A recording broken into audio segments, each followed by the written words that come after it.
الخوف من الفشل غالبا ما يكون أقوى من الرغبة في النجاح، وده طبيعي لأن الفشل بيخوفنا من الإحساس بالإحباط من نظرة الناس ومن الوقوع في نفس الغلط تاني.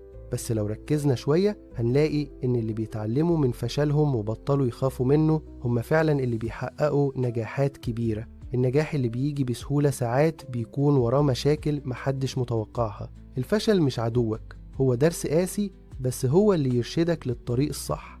لو خايف من الفشل خلي ده علامة إنك محتاج تشجع نفسك أكتر وتفكر إن النجاح مش بيجي من غير محاولة وخطأ. التعلم من الأخطاء هو خطوة أساسية نحو التقدم. لما تغلط ما تبصش للغلط كأنه نهاية الدنيا، بالعكس هو فرصة عشان تفكر، تعيد حساباتك وتفهم إيه اللي غلط عشان ما تعيدوش تاني. لما تكون مجهز نفسك كويس قبل ما تبدأ بتبقى عارف كل خطوة هتمشي عليها، وده بيخلي طريقك سهل. مش مهم الفشل يجي مرة، لكن المهم تكون مستعد وتتعلم منه. لما تواجه الفشل كتير من الناس بيقللوا منه وبيقولوا لك عادي حصل خير، بس الحقيقة الفشل مش حاجة بسيطة ولازم تاخد الموضوع بجد تتعلم منه. ده بيكون علامة إنك بتتعلم وبتتطور، مش نهاية الطريق.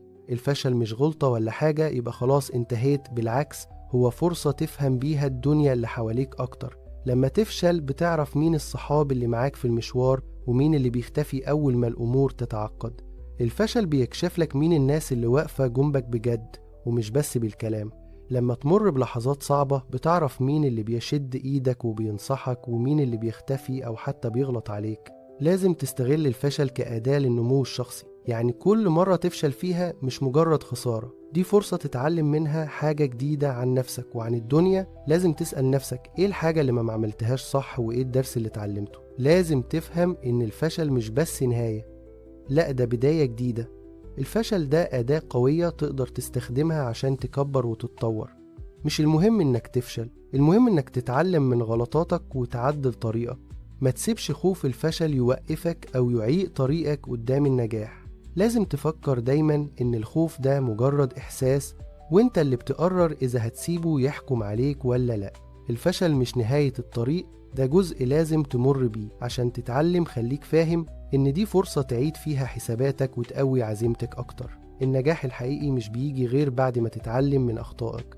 النجاح اللي بيجي بسرعة ممكن يكون وراه تحديات ما كانتش متوقعة. المرونة والقدرة على الرجوع من الفشل هما اللي بيفتحوا طريق النجاح الحقيقي على المدى الطويل. خليك صبور مع نفسك، النجاح مش بيجي في يوم وليلة. دايما افتكر إن كل ناس ناجحة فشلوا قبل كده، الفرق إنهم ما استسلموش. النصيحة الأهم خليك واقعي لكن إيجابي، واستغل كل تجربة حتى لو كانت فيها خيبة أمل.